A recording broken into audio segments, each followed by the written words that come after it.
Pinduoduo сайтында заттың бағасын білу және оны теңгеге аударып есептеуді үйренеміз. Мысалы, мына жерде қараңыздар, бағасы 10-8, 13-6 деп заттың бағасы жазылып тұр. Енді нақты заттың бағасын білу үшін біз оның ішіне кіреміз. Мысалы, мына пижаманың бағасы 13-5 деп тұр екен. Осының ішіне кірсек, ішіне кірген кезде 13-5 юань деп тұр. Яғни осы жерде қызылды бассақ 24-8 юаньға өзгеріп кетті. Яғни бұл неге?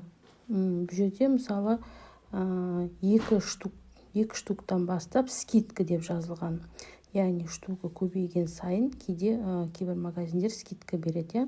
1 штукта басқа баға, 2 штукта басқа баға, одан жоғары болған сайын басқа баға дегендей. Мысалы, кейде болады, 3 штуктан тұратын зат тұрады суретте.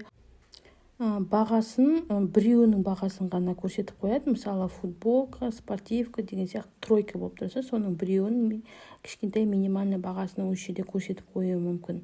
Сондықтан өстіп заттың ішіне кіріп көреміз. Және бағасын есептеу, мысалы, 13-5, пижама 13-5 юань. Осы конвертерге салған кезде 923 теңге деп теңгеге сразу бізге аударып берді. Осы программаны жазып алыңыздар, сол өте удобно есептеуге, бүгінге тұрған курсқа сіздерге өстіп ауыстырып береді. Мысалы, сіздерге түсініксіз болып жатса, өстіп скрин жасайсыздар да, переводчиктарға, любой переводчик, Яндекс переводчик па, любой переводчикке кіресіз. Осы скринді алған страницаны ставить етіп, бүкіл страницаны аударуға болады. Сол кезде сіздерде көрсетіледі именно мысалы размерлері или штуга бәрін осы жерде переводтап, сол кезде сізге түсінікті болады. Сосын сіздерге мысалы бірнеше зат, бірнеше количествода алу керек болса, міне мына жерден минус, плюс деп, плюс көбейтесіздер, минус азайтасыздар.